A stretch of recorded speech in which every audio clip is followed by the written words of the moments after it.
Hi all. சண்டேனாலே ஒரு special day தான். அதுவும் லன்ச் மெனு ஸ்பெஷலாக இருந்துச்சுன்னா அந்த டே இன்னமும் ஸ்பெஷல் ஆகிடும். அந்த மாதிரி எங்கள் வீட்டில் இன்றைக்கி என்ன ஸ்பெஷல் லன்ச்சுன்னு பார்த்தீங்கன்னா chicken pepper gravy with chicken fry. So chicken pepper gravy எப்படி செய்யலான்னு பார்க்கலாம் வாங்க. சின்ன வெங்காயம் எடுத்திருக்கேன், ஒரே ஒரு வெங்காயம், பெரிய வெங்காயம், 2 தக்காளி, 2 பச்சை மிளகா கட் பண்ணி வச்சுருக்கேன்.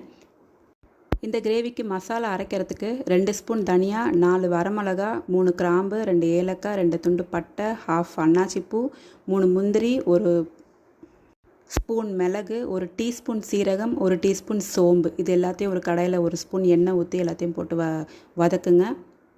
அது கூடவே 4-5 சின்ன வெங்காயம், கொஞ்சம் கோகோனட் சின்ன சின்னதாக கட் பண்ணி வச்சுருக்கேன், அதையும் சேர்த்துக்கோங்க. சேர்த்து நல்லா வதக்கி தனியாக ஒரு பிளேட்டில் எடுத்து வச்சுக்கோங்க.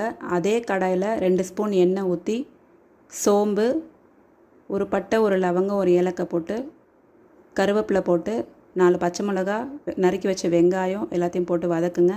வெங்காயம் சீக்கிரமாக வதங்கிறதுக்காக 1 ஸ்பூன் உப்பு சேர்த்துக்கிறேன். போட்டு நல்லா வதக்கிட்டு அதுக்கப்புறம் 1 ஸ்பூன் இஞ்சி பூண்டு சேர்த்துக்கிறேன். இஞ்சி பூண்டும் சேர்த்து நல்லா வதங்கிட்டு தக்காளி 2 தக்காளி நறுக்கி வச்சுருந்தோம் இல்லையா, அந்த தக்காளியும் சேர்த்து நல்லா வதக்கிட்டு அதுக்குள்ளே இந்த மசாலா ஆறி இருக்கும், அதை நீங்கள் ஒரு மிக்ஸி ஜாரில் போட்டு நல்லா ஃபைன் பேஸ்ட்டாக அரைச்சிக்கோங்க. அதை இந்த தக்காளி வெங்காயம் வதக்கி வச்சுருந்த கடாயில் ஊற்றி கொஞ்சமாக தண்ணி ஊற்றுங்க. அந்த மிக்ஸி ஜாரை மட்டும் லைட்டாக கொஞ்சமாக தண்ணி ஊற்றி கழுவி ஊற்றினா போதும், எக்ஸ்ட்ராவாக தண்ணி வேண்டாம். அது நல்லா கொதிக்கட்டும், நல்லா பச்சை வாசனை போகட்டும். 1/2 ஸ்பூன் மஞ்சள் பொடி போட்டு நல்லா கிளறிட்டு மூடி வச்சுருங்க.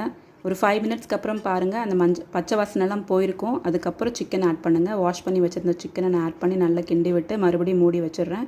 மறுபடியும் ஒரு 10 மினிட்ஸ்க்கு அப்புறம் பார்த்தீங்கன்னா கிரேவி ஓரளவுக்கு ரெடியாக இருக்கும். பாருங்கள், நான் தண்ணியே ஊற்றலை, ஆனாலும் அந்த கிரேவி கன்சிஸ்டன்சிக்கு வந்துருச்சு. சிக்கனில் உள்ள தண்ணியே போதும்.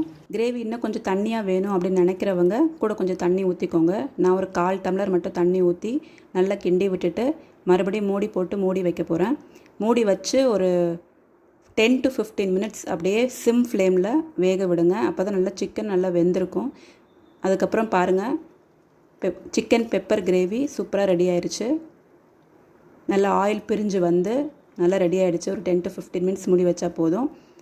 மேலே கொத்தமல்லி தழை தூவி கார்னிஷ் பண்ணி சர்வ் பண்ணுங்கள். ஸோ இந்த வீடியோ உங்களுக்கு பிடிச்சிருந்ததுன்னா என்னோடய சேனலை சப்ஸ்கிரைப் பண்ணுங்கள், லைக் பண்ணுங்கள், ஷேர் பண்ணுங்கள். அடுத்த ஒரு வீடியோவில் சூப்பராக வேறு ஒரு ரெசிபியோடு பார்க்கலாம். தேங்க்ஸ் ஃபார் வாட்சிங். பாய்.